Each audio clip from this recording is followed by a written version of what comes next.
जवान जय किसान मित्रांनो, तुम्ही बघू शकताय आपण आलोय आज हिरापूरच्या बाजारामध्ये मित्रांनो. बघू शकताय बैल बघा कसले नंबर 1 क्वालिटीचे बैल आहेत. हे भाऊ कोण आहेत? आपण बैल घेतलेत का भाऊ? हाय, भाऊचं नाव वगैरे सांगा भाऊ आपलं. बाबा व्यापारी बाबा व्यापारी. बैल भाऊ किती लाख केवढ्याचे ते? 1.5 लाखाला. 1.5 लाखाला बैल घेतले बघा. नंबर 1 क्वालिटीचे बैल आहेत भाऊ. बघू शकताय हे जी काका आहे त्यांच्याशी थोडं जाणून घेणार आहे. काका आपलं नाव वगैरे सांगा. गोकुळ तिपाले, कोणत्या गावचे? पारगाव जप्ती, हिरापूर पसलं जवळच. ही जोड तुम्ही घेतली? त्यांना दिली आपण. त्याला दिली का? तुमच्याला दिली का? केवढ्याला दिली सर? 1,50,000. 1,50,000 बघा. बैल टॉपचे किती किती जाते बैल? बैल आता शेजाला आलेले आहेत. शेताला आलेत. हो यार, नाव वगैरे सांगा आपलं. शुभम मस्के, कुठल्या गावचे भाऊ? पारगाव. पारगावचे.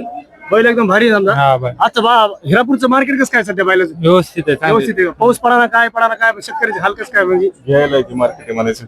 बैल बैल घ्यायला की घ्यायला मार्केट म्हणायचं. सध्या बैल घेण्याचा मार्केट आहे मित्रांनो. कोणाला जर बैल घ्यायचे असलं तर हिरापूरच्या बाजारामध्ये या योग्य दरामध्ये बैल भेटते. ते क्वालिटीचे नंबर 1 क्वालिटीचे बैल 1.5 लाख रुपयाला गेले फक्त. एका यांचे भाऊचे बैल होते, भाऊनी यांना ऐकलेत तर यांनी भाऊ तुम्ही एकदम भारी घेतले. आता हे शेतीसाठी घेतले व्यापार करायला व्यापार. आता हे कितीला जाते तुमची अपेक्षा आहे समजा? 50 55ला 55ला. 1,60,000 आसपास जाणार समजा. हो. ते भाऊ यांच्याशी थोडं जाणून घेणार आहे. भाऊ आपलं नाव वगैरे सांगा. गणेश चेडी, कुठल्या गावचे भाऊ आपण? ओमापूर. उमापूरचे का? हो तुम्ही पण तुमचा व्यापार असतो का? हो तुमचे बैल हिरापूर बाजारात दर मंगळवारी आणता का? हो. कसं काय रेंज आता सध्या बैलाचं मार्केट कसं काय भाऊ? रेंज बरी चांगली. चांगली का? हो. सध्या पाऊस पडा काय पडा म्हणजे त्याच्यामुळे स्वस्त आहेत का महाग आहेत का कसं काय? नाही, बरेच मग तरी. तरी बरे आहेत. नमस्कार मित्रांनो, तर जाणून घेणार आहेत आपले भाऊची. भाऊ आपलं नाव वगैरे सांगा. शंकर तिपाले, कुठल्या गावचे आपण? पारगाव जप्ती.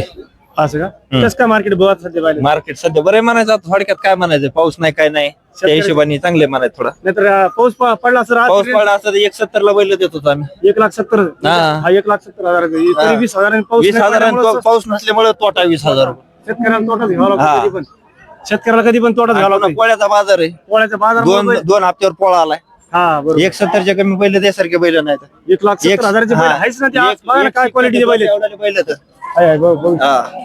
बघू शकता मित्रांनो, हिरापूर मधला बाजार एवढी गर्दी असते. इकडे गर्दी दाखवा भाऊ. हिरापूर मधला बाजार एकदम भरपूर गर्दी असते.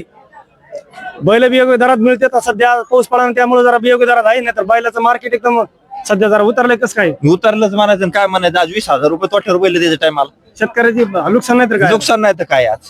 आज हौशीने एवढे दिवस बैल सांभाळत आम्ही का की आम्हाला 2 रुपये भेटते ह्याच्यात. आज भेटले नाहीत. भेटले नाही. आता टोटल द्यायला लागले. आज जर एक पाऊस पडला असता तर आज 20,000 रुपये नफीने बैल विकली असते. 20,000 रुपयांना फेनी बैल इथली असती. आज 1.5 लाख रुपयाला बैल त्याची आहे. आता 1,80,000 पर्यंत बैल सहज जायला पाहिजे. आणि मग मित्रांनो बघू शकता आपलं युट्यूबला चॅनल आहे ज्ञानेश्वर डोईफोडे नावाने. लाईक फॉलो सबस्क्राईब करा. अशीच नवीन व्हिडिओ तुमच्यासाठी घेऊन येत आहे. आपल्या पेजला फॉलो सबस्क्राईब